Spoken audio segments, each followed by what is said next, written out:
darkness and into the light. And you know, I just love the way that sounds. We're outside today with our morning shot, and we're taking advantage of this beautiful, beautiful day. As you can see, it's such a beautiful day. We're outside here with natural. We're outside here with nature. We're outside here with nature. And we're outside here with natural. Say hello, natural. Say hello, nature. Yeah, it's such a beautiful day. You know what's so strange about today is there's no birds out. It's a little windy. But that didn't stop the birds and the black hawks, usually taking advantage of the wind. They're not flying today. There was no birds out this morning, no squirrels, no Rocky, that's my little favorite squirrel. No lizards. They know something that we don't know. Normally on a hot day like today, there'd be birds chirping in the trees. There'd be black hawks soaring through the skies, through the atmosphere. There'd be lizards running around, gathering insects, ants. I think that's what they like, little ants, mites, or whatever it could be. But you know, they're not out today, and that's kind of strange. But they say the animal kingdom and the insect world, they know when the earth is going through changes, because earth, we consider earth to be Mother Earth. The mother knows when something's going wrong. She has an intuition. And the earth is alive. The earth is a living, breathing organism. So the earth is alive. The ancients call earth Gaia. They call her Gaia, the mother. She's Gaia. And so something's about to go down. It's about to go down. Something is about to go down. It's oh wait, I think I spoke too soon. Oh no, I thought that was a squirrel. It's a bag of trash. Somebody took a gray bag. Oh no, that is a squirrel. I stand corrected. There's a squirrel over there. All right. That may be my favorite squirrel too, Rocky.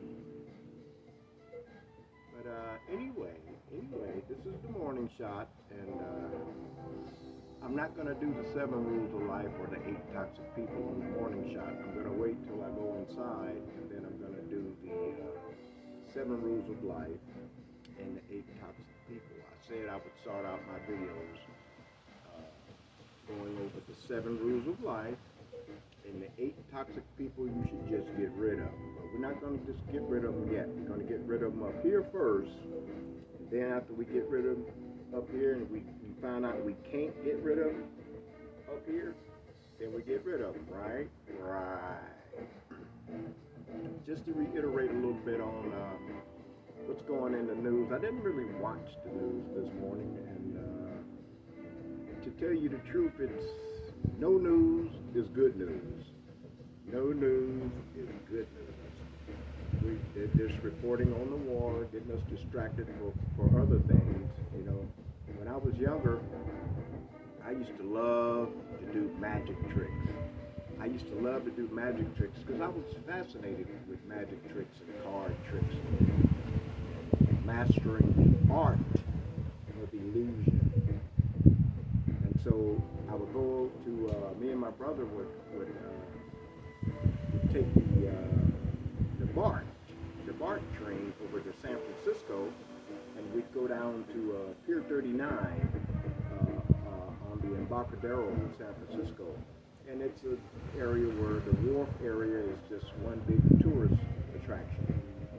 And so next to the Ripley's Believe It or Not Museum was the magic shop.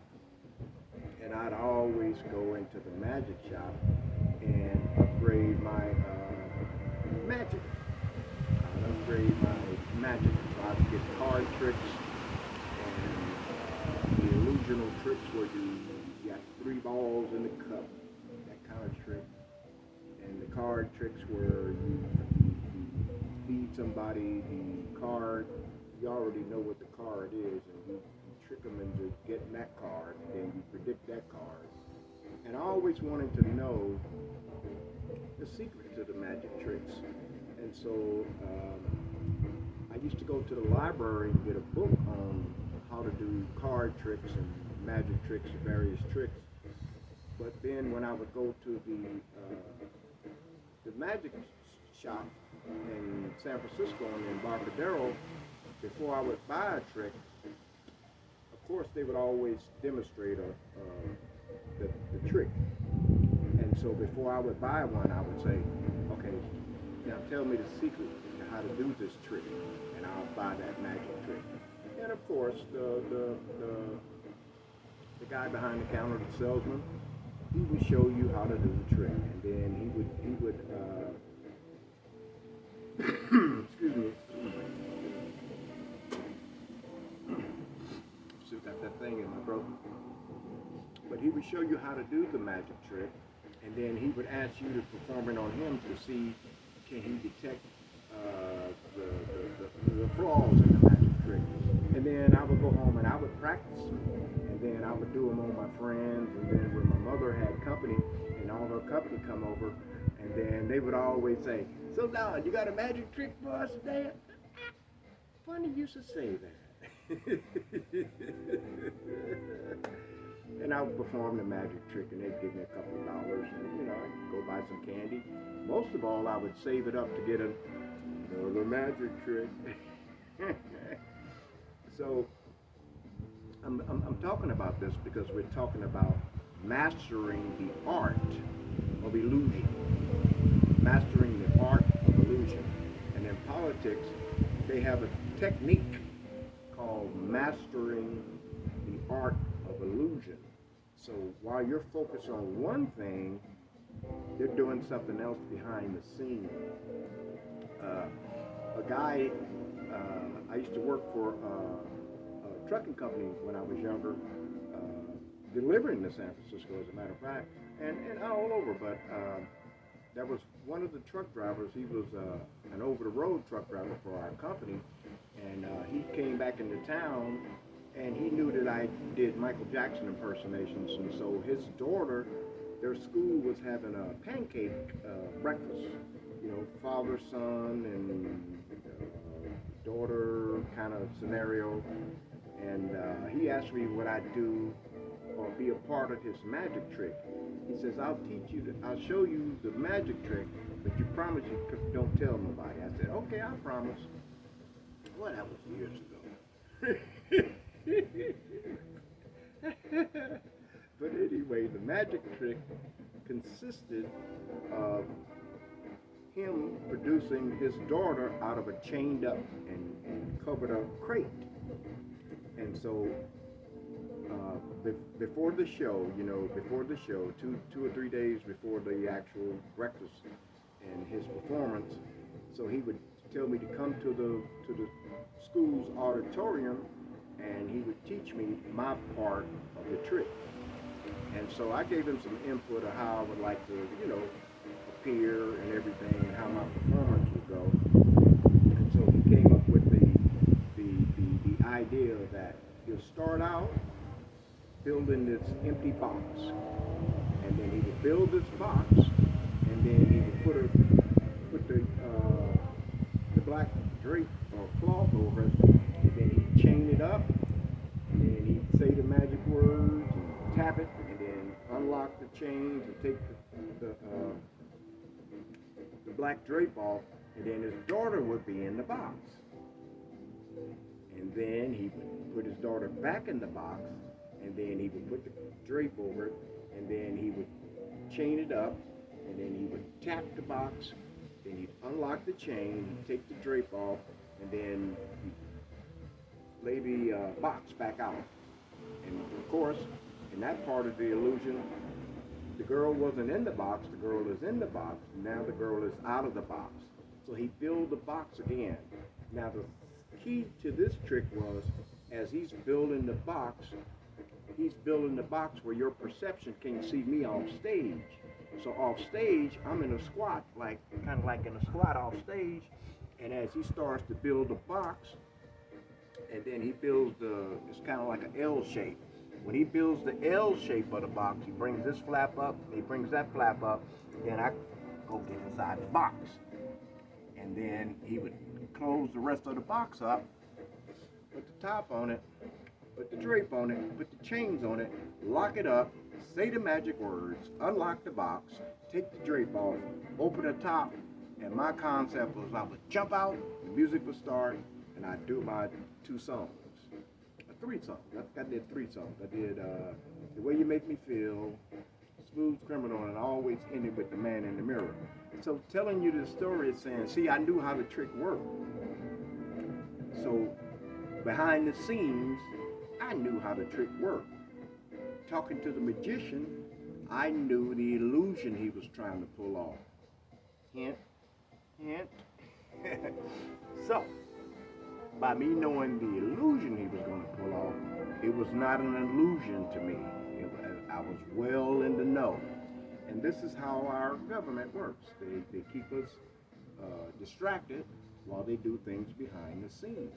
And so that's what's going on now. That's what's going on now. They're keeping us distracted while they do things behind the scenes. And I must say, I've studied sociology and politics, and they got another name for civil. Man, I can't think of it now. But it was sociology. It was government, which covered politics, and then there was something with civil. I can't remember. But I was always interested in those subjects, and I always scored good in those subjects. I studied those subjects, and I love it.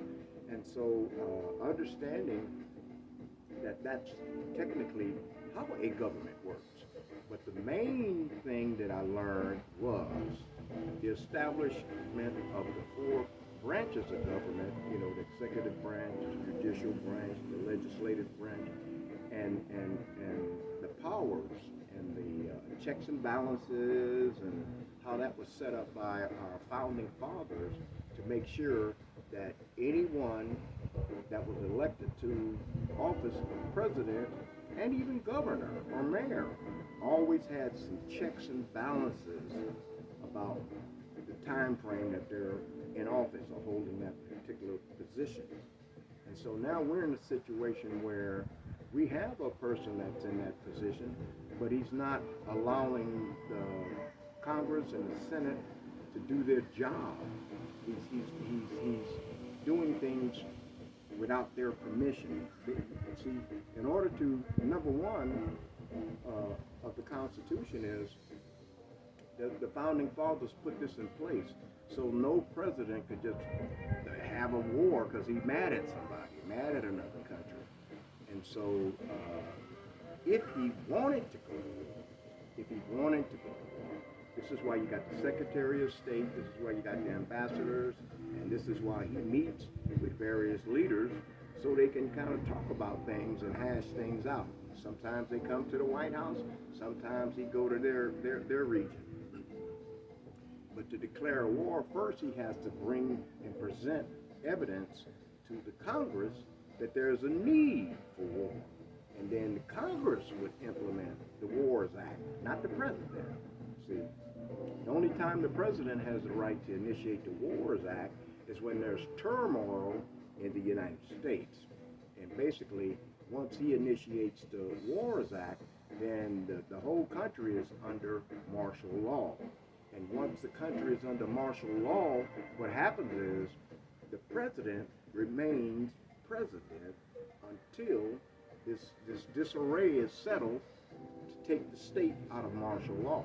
When the country or the United States goes into martial law, what happens is now the local law enforcement is still active, but the military takes over. So now it becomes a military scenario.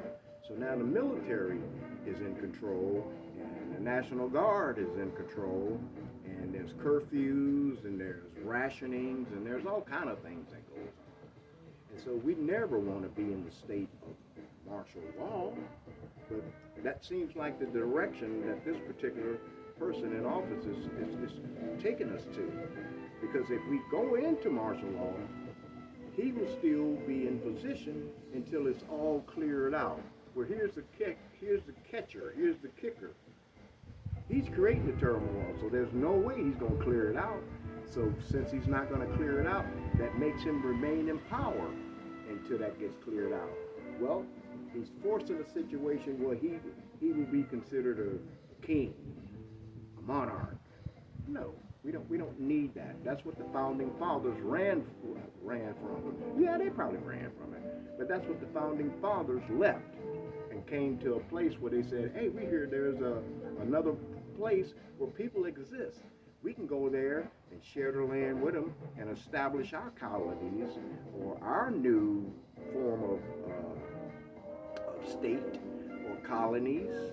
And they formed the 13 colonies. And from the 13 colonies, we get the 51 states. And so, in doing so, they sat down and really thought about how this government would be shaped and be formed. And they did a great job. So they came up with the Constitution, they came up with the Declaration of Independence, they came up with all these various forms of leaving behind a legitimate, thought-through process. And so we're supposed to continue to govern our United States based off of the founding fathers. See, so every time someone says something about the founding fathers, and then we just go back to thinking, oh, George Washington, Abraham Lincoln, See, the founding fathers, when you say founding fathers, that means they have children. Who's their children? We are their children. Every home, every house, every corporation, every job has rules and regulations. When you get a new job, they make sure they hand you the manual, what's it called? They make sure they hand you the employee handbook. The employee handbook. And so with the employee handbook, you know the rules of the corporation. You know what you can and you can't do. You know what actions you do that'll get you written up and get you suspended and get you fired. And so you make sure you don't practice those things, because if you do that, that'll get you fired. So if you do that, that'll get you fired. So if you do that, that'll get you fired. So if you do that, that'll get you fired. Somebody's not following the employee handbook. You've been written up. That's a warning. No, they've been warned. I was working for a corporation and I was manager and supervisor. They said, so now you got to give them 3 warnings. Then after you give them 3 warnings, you give them 3 write-ups. After you give them 3 write-ups and they don't change, then we're going to have to let them go. Well, somebody's had their 3 warnings. Somebody's had their 3 write-ups. And they're still doing the same. They're not doing nothing different. They're doing the same thing. So in a corporation, if you're going to do that, we no longer have use for you, because you're not doing the things that are beneficial for the purpose that we, first of all, hired you for, and you're misrepresenting the corporation. And that's why even something as simple as taking home ink pens and staplers and paper and sticky notes, that's considered stealing, because that's the property of the corporation, of the company. That's one way to get fired too. The other way to get fired is falsifying your timesheet. Falsifying your timesheet. That's why a lot of companies have a time clock system, so you can't cheat. And in the event that you have some discrepancies in your timesheet, you go to the Human Resources Department, or you go to your supervisor and explain to them, and then they can rectify it with the HR department. Somebody's not going to the HR department. Our our HR department would be Congress. And somebody's not going to the HR department. Somebody's just willy-nilly in the corporation. And we can't have that. We can't have that. I never understood why we can vote a person in office and they go on this campaign, champagne. They go on this campaign and lobby or get on the soapbox. They call it a soapbox because back in the day, that's what they did. There was boxes that the soap makers would make soap and put them in these boxes to be shipped out. And so when you came into the, what do you call it? Like having a town hall or came into the civic center, and you would get on your soapbox and had a megaphone and you would just say whatever it is you wanted to say on your soapbox. And so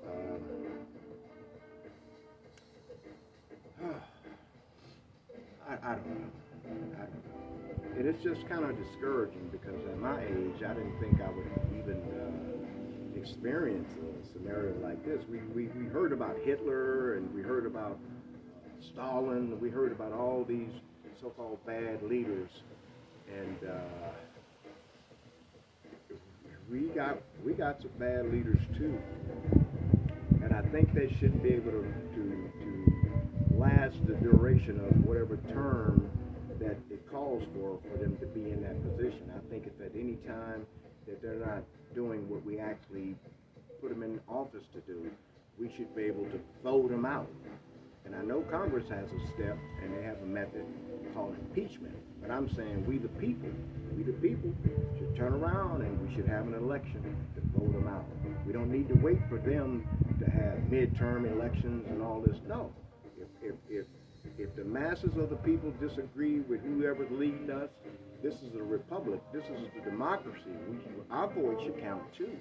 Our voice shouldn't just count when you take a tally, when you take a poll. See, that's all a poll is a tally.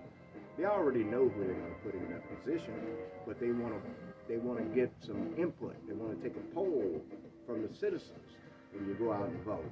See, and to say that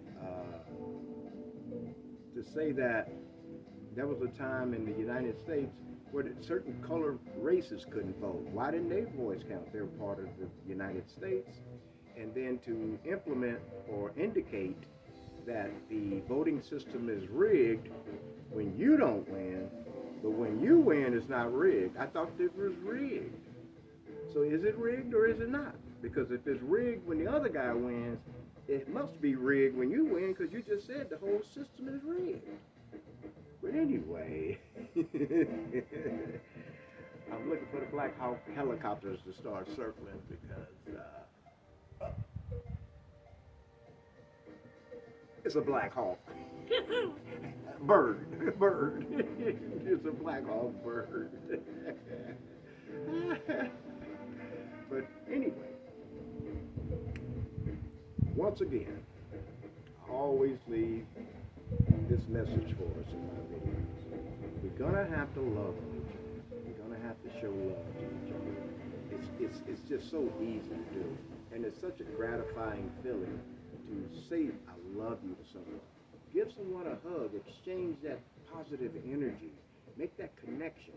Tell somebody you love them. Do something nice for someone. We're in the digital age. Just randomly just send them thank you cards, and miss you cards, and all those various applications. Apps is short for applications. So all the various apps that we have to communicate with. The one thing that I notice is we have mastered digital communication. We have mastered that. But when it comes to interacting with each other, we don't communicate. We don't communicate, and we need to communicate. Communication is the key. The key to what? Unlock the doors. The doors to what? Happiness, whatever it is. Communication. Communication. So love somebody today, okay? You see a senior citizen? A senior citizen has lived a life, and they have whatever job or whatever contributions they made to this United States, they should be respected for it. Just like we respect the military and we say, thank you for your service, we should thank a senior citizen for their contributions.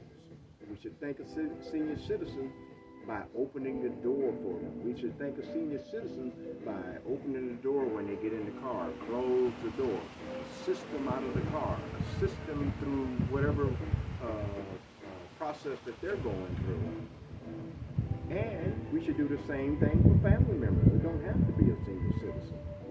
Men, you married, show some chivalry. Open the door for your wife. Hold an umbrella over her when it's raining. When she's cold, make sure she's cuddled up. Take your scarf off, put your scarf on her, give her your gloves. Don't say, you didn't bring your gloves? Oh, well. No, take yours off. Take your jacket off. Let her have it. Chivalry. Chivalry. Chivalry. Temptations had a song, Treat Her Like a Lady. And the lyrics started out with something like, I'm the one who likes, open the doors, something like that. But anyway, the bottom line was, he said he don't believe that chivalry is dead. I don't believe that chivalry is dead either, all right? Oftentimes, I cook, I make a plate, I bring the plate, check and see, is everything okay? Just like a waiter, is everything okay? Okay, fine. And then once she's finished eating, I take the plate and, are you finished? Okay, I'll take that. I'll take the plate and I'll dispose of the whatever leftover foods. And oftentimes, I do the dishes. I like doing the dishes, but I do the dishes. Showing that my support, showing my love, showing the chivalry. Men, we should show chivalry. It's okay if women don't. We're the men. We're the men. We should show chivalry. So I think that's enough for this morning. And I love you. I love you. I love you. Thank you for tuning in. And if you like the video, then give it a like. If you don't like the video, then give it the deal, the thumbs down. It doesn't matter to me if you like it or not. I just want to, speak. I want to communicate. And if you want to put in a comment, hey, put in a comment. Put in a comment. That's your freedom. That's your freedom of speech. That's your freedom of choice. One of the things that's guaranteed to us in the Constitution, okay? All right? So until next time, this has been another episode of Out of the Darkness and Into the Light. And you know what I'm going to say next? I just love the way that sounds, baby.